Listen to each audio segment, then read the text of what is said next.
Hi, I'm Jennifer from Shabby Fabrics. Welcome to part 2 of our Valentine series. In the first video, I showed you how to make the no-sew wreath with the heart, and today I'll be showing you how to make the Danish hearts. Now this is a really fun project, and it's very simple and easy and affordable. So it makes a great gift for a teacher, maybe around Valentine's Day or when your kids are giving their Valentines. Maybe they could put their Valentine and some candy in there, just something really fun. It's quick and easy and a great one to do with your kids as well. You'll need 2 fabrics, of course, and we like to use the Heat and Bond Ultra Hold. It's heavier than the Featherlight and light, and it just makes this nice and firm. So go ahead and get the Ultra Hold. That's available on the website. You'll also want to download the template from the Shabby Fabrics homepage. At the very bottom, there's a little words that just says free download. Click on that. You'll be looking for the Danish Heart. Go ahead and print that out, and you'll want to just cut around your template on the line. And beneath that, we have some information for what size you'll need to be cutting your fabrics to as well, and your Heat and Bond. So we have our fabric cut out and ready to go. You would just simply iron the Heat and Bond to the back of both of these fabrics. We double-sided these, so to have a little more sturdiness, a little more oomph. Iron the Heat and Bond to both, peel the paper off, okay? And then you'll just be ironing those together. So now you've got a lot of sturdiness. Once that's done, here, I want to show you what we started with. So this is what this is going to look like, okay? So this is, you could even say to put this on the fold. Once this is cut out. Oh, yeah, we did say that, okay. So you'll have this all together, folded in half, and you'll put this right on there.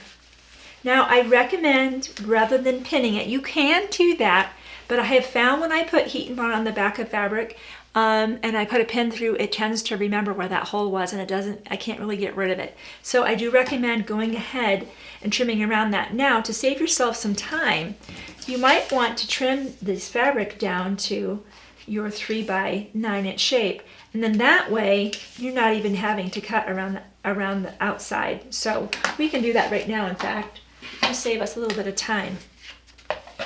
I like everything to line up perfectly, so I'd certainly rather cut it with my rotary cutter than my scissors, because it's always going to be more accurate. So once that's done, we'll put this on, trim around, or draw around rather, and then you'll simply use your scissors or your rotary cutter to cut around, and that's when you'll have this. And you'll repeat the step for the other fabric.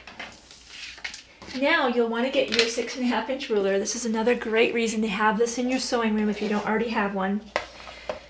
The first thing that you'll do is you're going to bring both of the hearts together, okay? I'll do this on the lighter color so it's a little bit, so you can see that better. Now, I put a couple marks there, but I'll show you how I got to that place. We know this is 3 inches across, and we're trying to achieve 3 lanes. Let me show you how we did this. So you see how those are cut? Now you wouldn't have done that so far, but I'm showing you what your goal is. Crisscross the hearts, place your ruler on top of that, and you'll have 1/4 inch. I don't know if you can see it with the overhead camera. 1/4 inch, and at the 1 inch mark, I'm going to make a dot, and I'm going to make a dot, okay?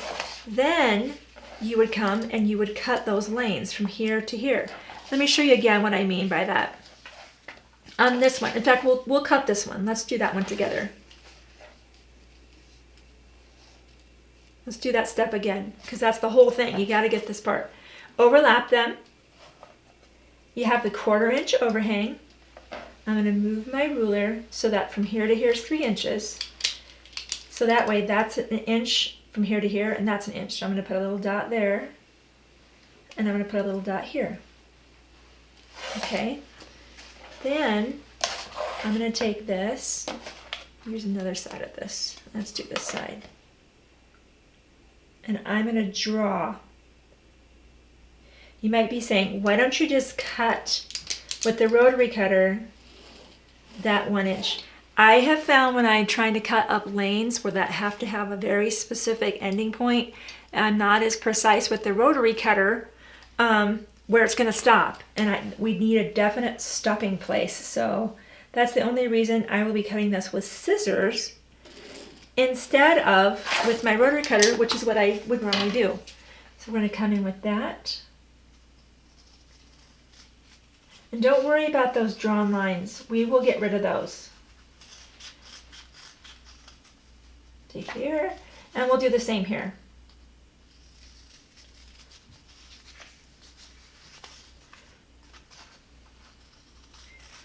And on the diagram that you print out, this keeps wanting to shift, so I'm going to kind of move it over there. The diagram that you print out will have you cut one extra piece, and that's going to be your little holder here. And that'll be on your diagram, so you don't need to worry about those measurements. Now, I don't like those lines, so I'm going to go ahead and I'm just going to iron them away. Now, I don't have my pressing mat here, so I'm going to have to do this pretty quickly so I don't damage my cutting mat. But see how they're going? I don't want to see those lines. So now I have both of my pieces ready to go. Now, pay attention to what I'm doing here because it's a little confusing. So we'll start with the pink will go here. I'll open that up, and the red will go in here.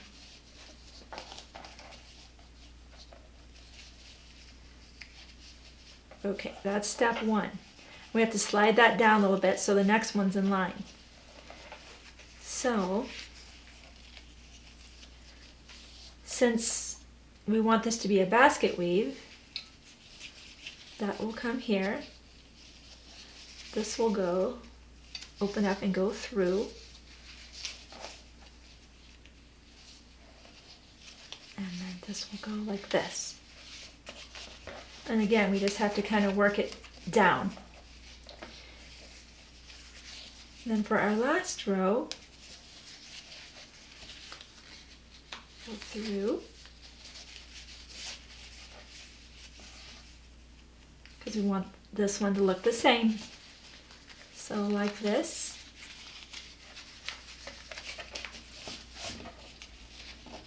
And then through here. And then you just have to kind of work it out so that, there we go. You just kind of have to pull it a little bit snug. Okay, and there's your opening. And then for your, I guess, handle, again, 2 fabrics, heat and bond on both sides. You'll simply add some hot glue. I don't have any, but you just add some hot glue here, add some hot glue there, add some candy and a Valentine, and you're all done making your Danish hearts from Shabby Fabrics.